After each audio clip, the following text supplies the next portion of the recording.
Well, hello, dear friends. I just wanted to share a few things today, and I'm just much better on video than I am sometimes typing out something and just talking. I guess as a performing artist, you are used to just standing on stage, and I moderate also all the time, and I just talk about the songs that are coming up and what they mean to me. It's a good thing to practice actually to be in front of people, whether it is just via video or live performances. You should jump at every opportunity you could possibly get. It doesn't matter where and how and how many people are listening. Just be, make yourself heard and put yourself in these uncomfortable situations as much as possible.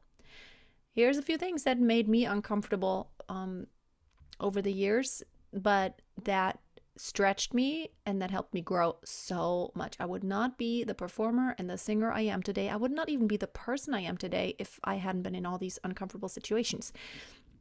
So, of course, being pushed, doing things that you don't feel comfortable with, and I mean, to be honest, um, everyone who gets on stage for the first, let's say, 10 times, that is nerve wracking. And I won't lie. I mean, I always was a pretty good singer, and but being in front of people and being exposed, it's just very personal. It just was very, very hard. But the hardest thing for me really was to be in front of the hardest thing I've ever done is really being in front of like one or two people. It's really easy to sing in like to a lot of people, but to sing in front of one or two people who are going to judge you like at an audition. When I auditioned for opera roles, that was always nerve-wracking. And I always went in with this like with a hope that they will like my voice. And the truth is, even if you have perfect technique, it's still a matter of them liking you or not. It's just a matter of taste and what they're looking for. But singing to someone who's just looking at their notes and writing, and then they are talking to each other even while you're singing sometimes, which I actually don't feel is very respectful, that is nerve wracking. But here's what it did for me after being in countless situations such as these and, being judged, competitions, auditions, and then exams. When I was in college, you had to sing in front of the entire vocal faculty. That was always nerve-wracking because they tested you and you had to have memorized all the lyrics and perform really well, and everything had to work, and you had to work with your pianist and hope that everything goes well. That was really hard.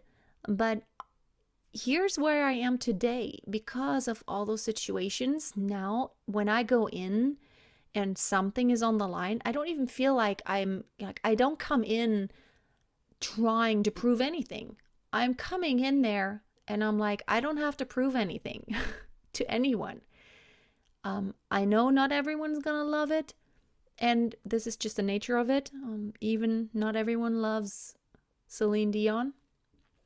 Not everyone does. She's an amazing singer, but not everyone loves her. Some people hate her.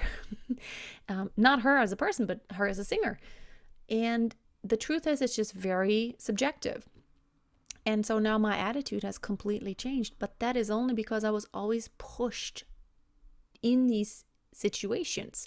And my teacher back in college, she always was big on you have to put yourself in these situations as much as possible. Just participate. It doesn't even matter if you have a chance of winning or not.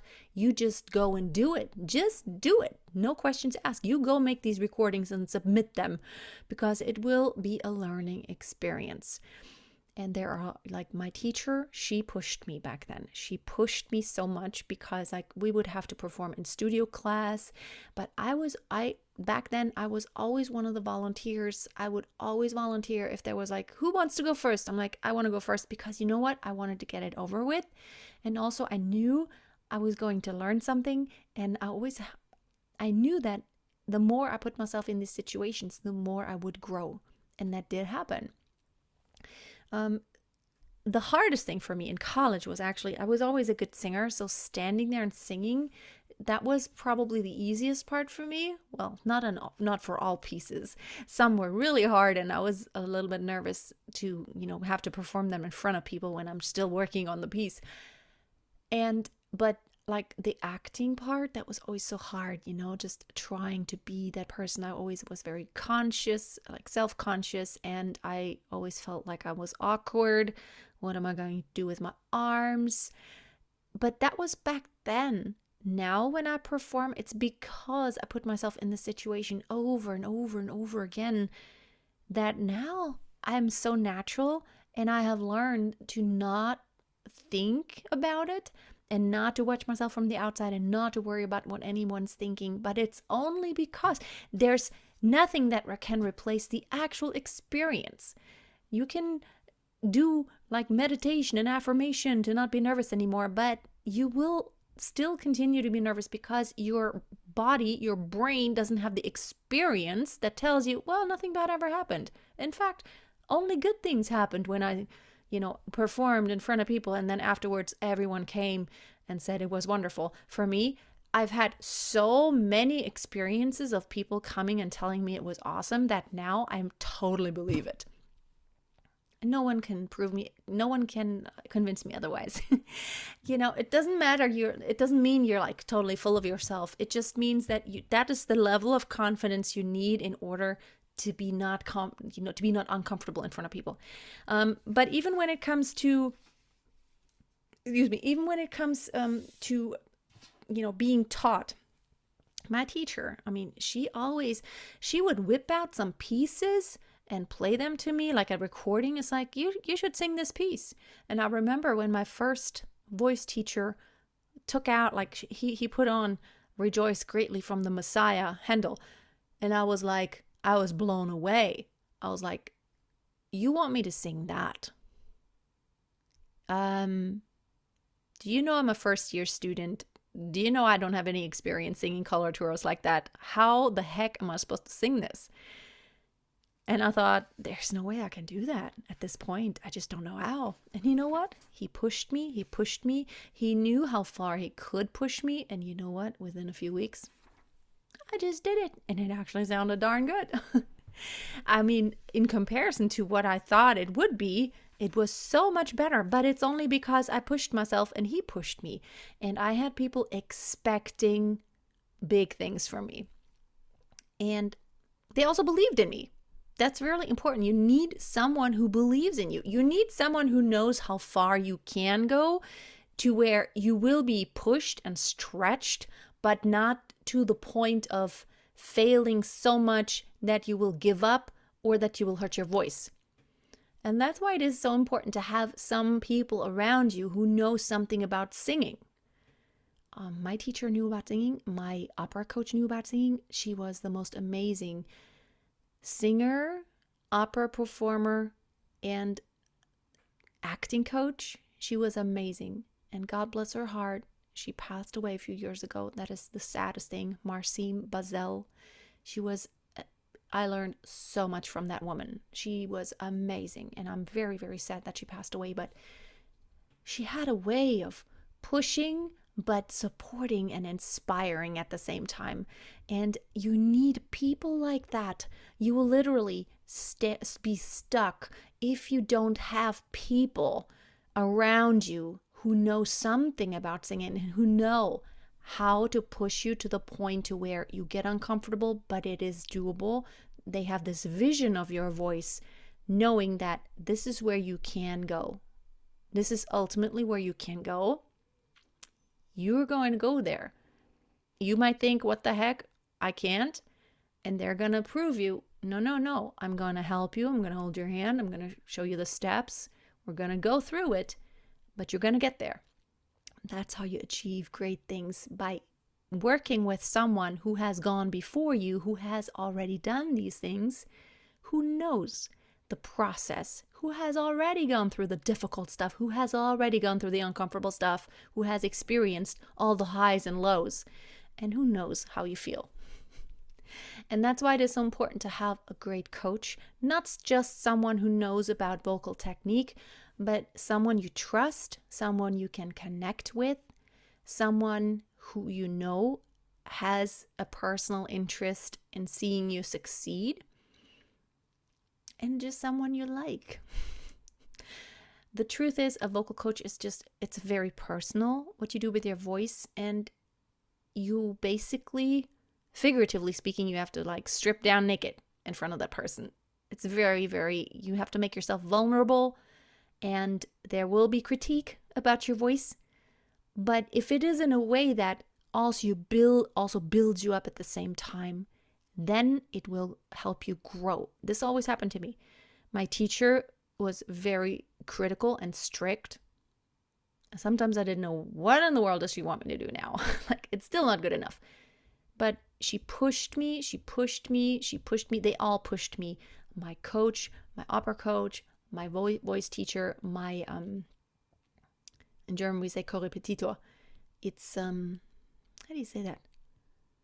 The person who goes through opera parts with you, and they accompany you on the piano, and then they also sing the parts that are not yours. Like, for example, all the recitativos in Mozart.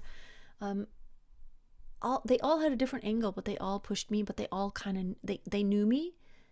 They knew me personally. They knew my character and my energy, and the parts where I was sensitive, and they just knew me as a person. And you kind of really have to know someone as a person also to connect the musical part and the technical part with the personal part. And it feels good to be in a setting where you feel safe and where someone understands you. You know you're going to be pushed, but you also know someone's going to help you get there. It's not just like, do it already. It's like, do it already, but I'm going to show you how. This is what we're going to start with. Here. Now, here's your homework. Step number 1, do it. Okay, not working yet. Step number 1 again. Let's try a different angle. Here is another exercise, and here's another way to think about it. Now you do it. Okay, step number 1 mastered. Let's move to step 2. We still got 10 more to go, but this is the ultimate goal. And you think you can't?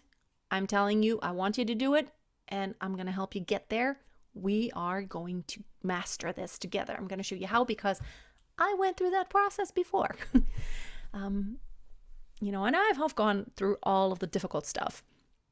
Being on stage and in the studio, and like I've done some crazy stuff. I mean, like I sang on the cruise ship, and here's the thing. I sang in the chapel where Sir Shackleton sang, where he celebrated Christmas in Antarctica. And I remember that day, my best friend and pianist and we worked on the cruise ship. We were the solo act on this expedition ship from Hapag-Lloyd. And we landed, we went with a Zodiac. You can't the big ship can't, I don't even know how to call it. The big ship can't go all the way to the shore. You have to get into a Zodiac, which is a small boat, and then that will take you to the land, on land, or to land. I don't know how to say that. I'm missing the language here. And I remember we had that piano because there was only a very old harmonium in that church. And that was it. We didn't even know if it was going to work. So we, as a backup, we took an piano, just like this one.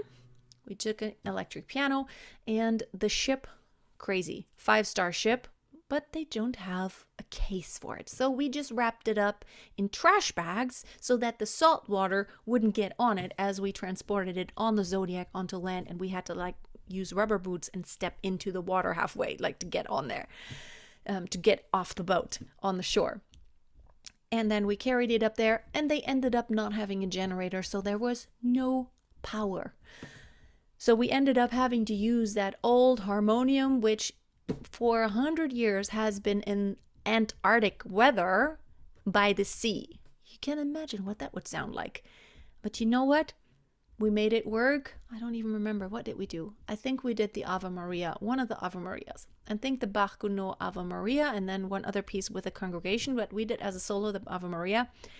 I can tell you, if I had been in this mindset of, oh my goodness, I cannot do this because this is horrible, it sounds bad, I don't even know what key to be in, and he doesn't know how to play this thing. But you know what? Because him and we both had been in so many uncomfortable situations, and we had like literally seen it all. We knew what we could do. So we did it. And you know what? Everyone came afterwards and was like, wow, that was special. And it's not like it sound like that harmonium sounded pretty bad, but it was magical. It was that charm. It was Christmas time, and we were in that chapel, that historic chapel, where we knew that expedition to Antarctica.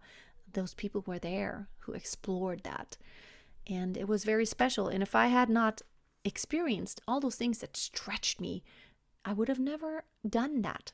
Also, I was on the cruise ship and we were on the Zodiac driving around in the Disco Bay, Disco with a K, which is where all the icebergs are. All those huge rocks of ice are floating around everywhere, and we're just kind of going between them. And then one of the guests, I was sitting on the Zodiac, and we're always 10 people in the Zodiac, cruising around, and then one of the guests said, "Oh, Freya, it's so great that you are in our boat." Like, I was the solo artist there. "Can you sing something to us? That would be the most special thing." And I thought, like, I can't sing a pop song because it'll be drowning. It's too loud, and the motor of the Zodiac and the water, and what am I gonna sing? And the only thing I could think of that would like be powerful and something classical was the drinking song, the Libiamo from Traviata. But you know what? To be honest, I hadn't sung it for a long time, and I just didn't know the lyrics anymore. But to make someone happy, I just went ahead and sang something. I probably mixed up all those different verses, and it was a mixture of all verses. And it probably didn't make a lot of sense when it comes to Italian, but you know what? I made a few people very, very happy. Now, little did I know that someone who was on that Zodiac actually filmed it and put it on YouTube. So somewhere on YouTube, there is a video floating around, literally floating around, as we're floating around on the Zodiac, where I'm singing that piece, total garble. I just wanted something that could project, and I couldn't think of anything else. It's just, but you know what? I was not afraid. I had learned to not be afraid. And you know what? Everyone believed in me. And so they all believed in me, and they all trusted me. And so that's because I had all these teachers before who knew how to push me, but help me to gain confidence by still knowing how, like, I could still be successful doing these things. And I would love to work with you, of course. I have my one-on-one sessions available, which are very limited because I can only take a few people, and I only have literally one day a week where I can actually do these. And in this offer that I'm running right now for just this week until, the one-on-one sessions are sold out pretty much, I have never offered this before, but I want to cover all levels. I want you to have access to me personally in a one-on-one session to where we can work on all the details, and I can get to know you personally and make a plan. And after our coaching session, you will get a document from me with all the resources I recommend and with a plan going forward. These are the areas in your voice that I recommend you start working on right now. These are the priorities, because there are a million things you could do, but there are some things you can do that will really move the needle. And you will also, I will gift you my Back to Basics course, which I think at this time is like 70 plus videos. It's basically, these are not on YouTube. I made them just for this course. It's a whole library of videos as a resource about every area of your voice, from breathing and support to every single vowel and every single consonant. What are the different ones and how do you do them correctly? How do you place them? This is what we call placement. Challenges in there, week-long challenges about mixed voice, about transitions, about belting, about breathing and support. On and on it goes. And all these different areas. Phrasing, how to be more musical, how to bring out the voice colors. This is all in the course, and I'm going to gift it to you as an extra lifetime access. in this package that I'm offering right now. Also, I'm going to gift you the Conquer Your Stage Fright course, which will help you to be more of yourself. It's not about just being scared of being on stage, but it's a lot about when you are in the situation of, now, show us, that you can actually do what you practiced. A lot of times we practice and it works out really well, and then we're in front of someone, it's like, freeze up, or we're so nervous that things just don't work out anymore. Like we shake, we shiver, and like things happen, we don't have enough air. And I want to help you have strategies how to cut this off to where you are more confident stepping in front of people and you can just do what you actually can do and to do your best and not have the feeling, I could have done so much better. In my practice, it always worked, but just now it didn't. Also, I'm going to give you access 1 month of my online singing school, which is a community. It's a group coaching program. I do weekly exercises of the week. I do a Monday mindset video in our Facebook group where it's all about how do you look at things, how do you approach things. A lot of what we talked about today also, there's always a topic that's going to help you. How do I learn? How do I approach this? And all of that in this one bundle offer. So, included in that is also the vocal warm-up vault, where I will continue to add more vocal warm-ups for all different situations, different lengths, all voice types, and also the vocal troubleshooting guide that will help you find what is the problem here, so that you know how to start fixing things. Why does it not sound good? You go through a list and you will find it will help you find the problem so that you can start getting to work. But this is why we also have a one-on-one session, so that I can work with you personally. And it's not just 60 minutes. It's my lifetime of experience that I'm sharing with you. And I'm coming up with a strategy so you understand this is what I need to do. And not just it's not about a song that we work on. It's not about, we will work on something, but it's only representative of what you will need to work on. Okay? So if you want to take advantage of that offer, click the link that I have in that email that I just sent you. And I would love to see you and get to know your voice. Because, here's a saying I always say, a winner is a dreamer who never gives up. I always tell myself that. It's above my bed. When I wake up, I see it right away. A winner is a dreamer who never gives up. Whatever you dream of, you just continue. Just keep on doing it. Chisel away. Keep on working. But you need to do it in an intentional way. Not just do anything. If you keep on, you keep on doing what you have been doing, you'll probably get the same results. And if you don't see a lot of progress, then maybe you need to do something different. All right. Reply to the email if you have any questions, and I would love to help you personally. See you later, and always keep on singing.